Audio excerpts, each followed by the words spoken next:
This thing rolling? Alright, dude. We ready to roll? Okay. Nice. We have to start with cricket. We don't have it. Alright, guys. Let's do it. This is the rundown of the week. The World 2020 Cricket Tournament recently wrapped up in Australia with the English defeating Pakistan by 5 wickets. Although the tournament featured some classic matches, another takeaway from the tournament was a crowd size at a lot of matches. Empty seats and lackluster attendance is a talking point that was hard to avoid. Whether it be inviting additional sides or innovating the schedule for teams, it does seem like cricket is dwindling in popularity outside of the subcontinent. It'll be interesting to see what cricket does to try and innovate the game further and keep the excitement going. Miguel, you ever heard of cricket? I love cricket. It's one of the sports that was mainly played in Mexico, along with pro wrestling and soccer. We used to watch it all the time. It was one of the biggest sports ever. I mean, I like the guy that, you know, it has the little bat and he hits it and then people go crazy. You've never watched cricket, huh? I have never seen it in my life now. Our second story is going to take us to the world of UFC fighting, where Anshul Jubli just took one step closer to netting the first UFC contract for an Indian fighter. The lightweight division fighter defeated Korean Kyung-Pyo Kim to advance to the second round of combat. Jubli will now take on Indonesian fighter Jeka Saragi in the title fight. The winner of that fight, their reward, a professional UFC contract. Namaste UFC! India is here!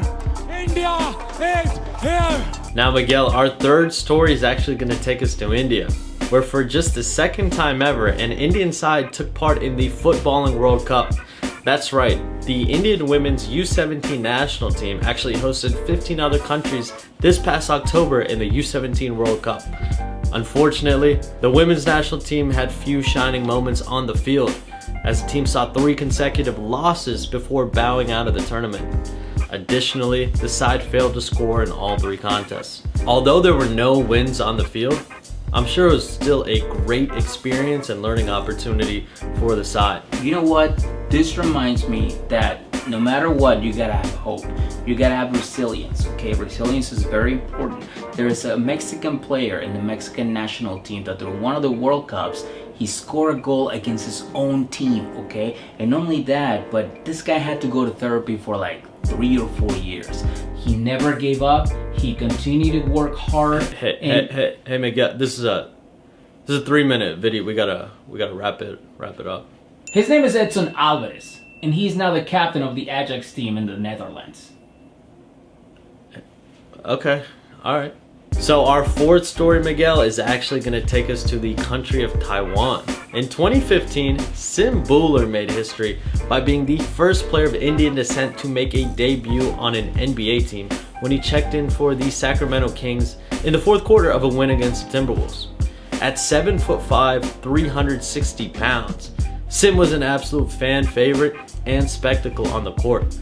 Personally, I've been following his career since his days at New Mexico State. The human mountain was considered, unfortunately, a little bit too slow and too raw for the NBA.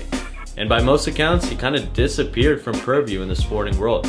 But what if I told you Sim has seen a little bit of a career resurgence since? Last year, he played in the premier Taiwanese basketball league, where he averaged an astounding 26 points and 20 rebounds.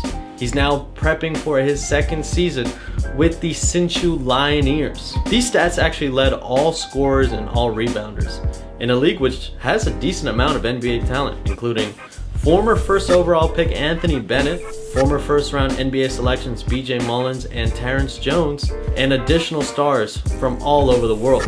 Sim was actually awarded the Import of the Year last year, which I guess that's, I don't know, Taiwanese for rookie, and who knows, maybe he might get another shot in the NBA. Best of luck as Sim gears up for his second season overseas.